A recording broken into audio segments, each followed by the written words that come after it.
On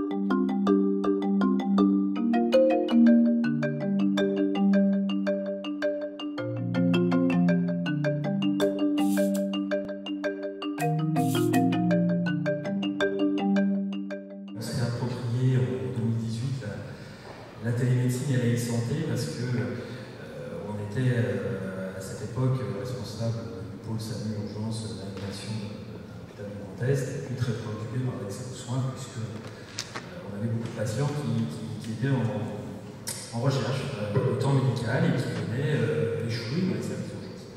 Alors, la télémédecine, nous, on a été porteurs d'une innovation organisationnelle sur un plan de téléconsultation, une pratique de téléconsultation particulière.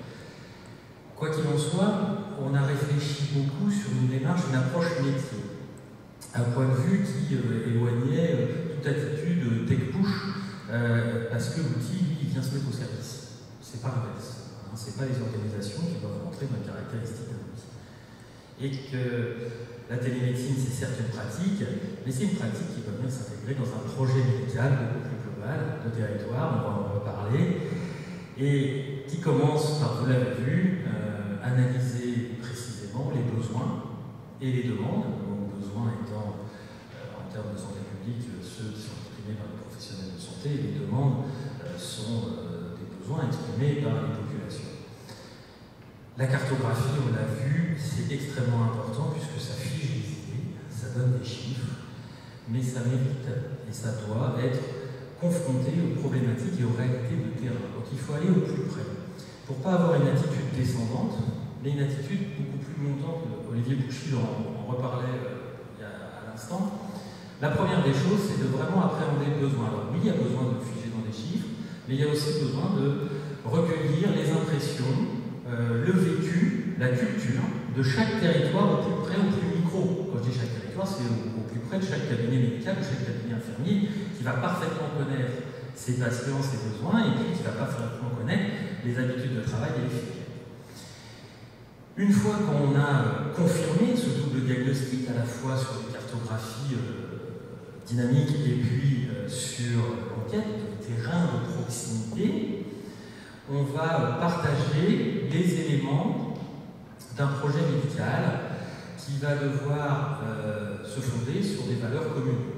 C'est-à-dire qu'on l'a redit depuis le début, la télémédecine, c'est pas une baguette magique. C'est pas ça qui va résoudre entièrement le problème de l'accès aux soins et on est très attaché à ce que la médecine soit prioritairement faite de manière physique. La médecine et le soin en général, c'est un colloque singulier en face à face. De pouvoir en faire une partie en distanciel, ça va permettre de pouvoir gagner du temps pour faire des parties physiques incompressibles et donc de pouvoir améliorer l'accès aux soins. Enfin, on va construire un projet une fois qu'on a bien identifié le besoin, qu'on l'a qualifié avec les acteurs de terrain, qu'on a partagé les valeurs du projet médical sur lesquelles on veut asseoir notre démarche, qu'on a bien respecté le parcours coordonné des filières existantes. Il n'est pas question d'amener que de venir comme un cheveu sur la soupe, c'est d'abord les médecins habituels, d'abord les soignants habituels du patient, et bien on va reconstruire le projet médical qui commence par organiser la réponse aux besoins.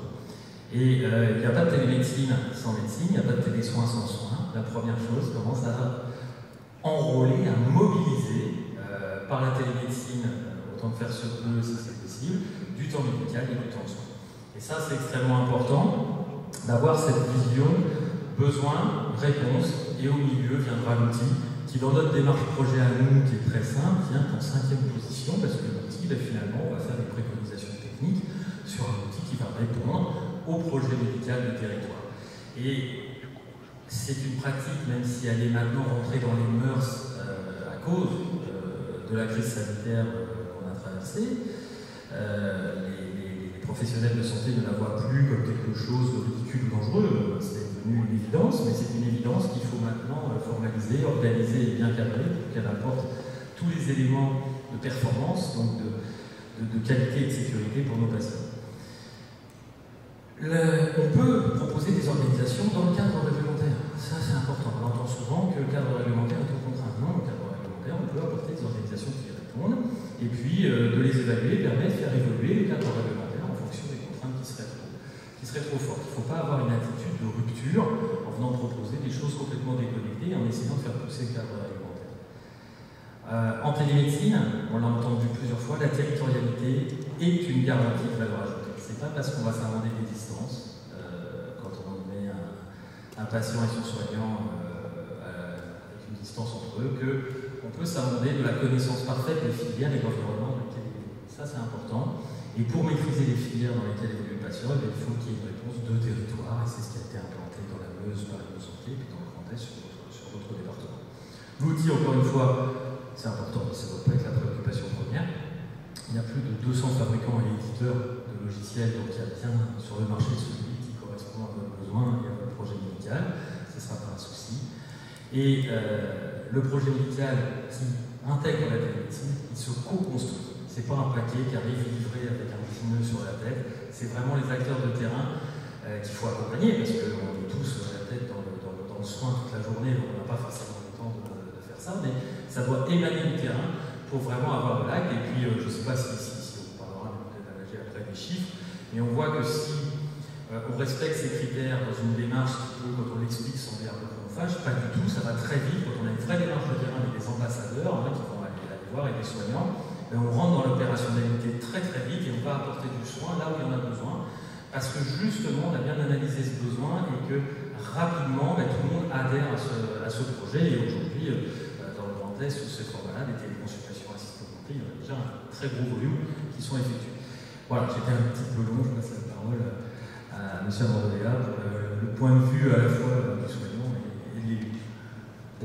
Donc on est sur 25 000 habitants, le cœur du PIO est issu de la fusion de deux intercos, et une des deux intercos s'était déjà un petit peu intéressée grandement sur le sujet et a développé il y a quelques années une maison de santé pluridisciplinaire sur l'Audinois, donc sur l'est du territoire. Une maison de santé qui fonctionne depuis 2 ans, qui a rencontré bien sûr rapidement son public et avec une vraie dynamique, avec un 3e médecin qui vient de s'installer aujourd'hui. Et on a une vraie problématique sur l'ouest du territoire, sur le Pied-Noir, où là il y a un vrai déficit à venir de médecins, parce qu'il reste plus que 2 qui sont en âge de retraite. Et voilà, on est vraiment maintenant axé sur ce territoire. Et la télémédecine, les élus ont très bien compris, elle ne vient pas remplacer les médecins défaillants, mais elle peut nous aider en tout cas à subvenir à cette problématique, en essayant peut-être de s'appuyer sur l'existant et sur ce qui fonctionne, donc sur la maison de santé de la Romance et de la maison médicale de Tucnu aussi, et pour pouvoir peut-être apporter des consultations en télémédecine pour les patients qui n'auront bientôt des difficultés à rencontrer leur médecin. Donc voilà, on est vraiment dans cette démarche, on adhère complètement à cette démarche. C'est vrai qu'IMEUS nous apporte vraiment quelque chose de cadré maintenant. La télémédecine, on a tous entendu parler, avec, pour les élus, une image un petit peu parfois du médecin à travers l'écran, ce qui n'est pas tout à fait ça.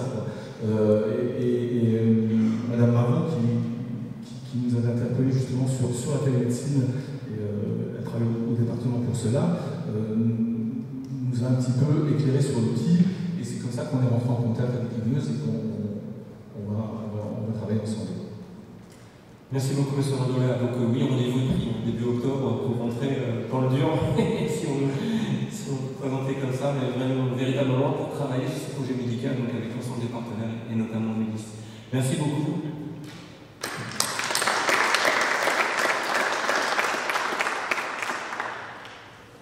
Alors, je vous propose une nouvelle séquence qui s'inscrit dans la continuité finalement des précédentes et surtout pour rentrer dans l'opérationnel.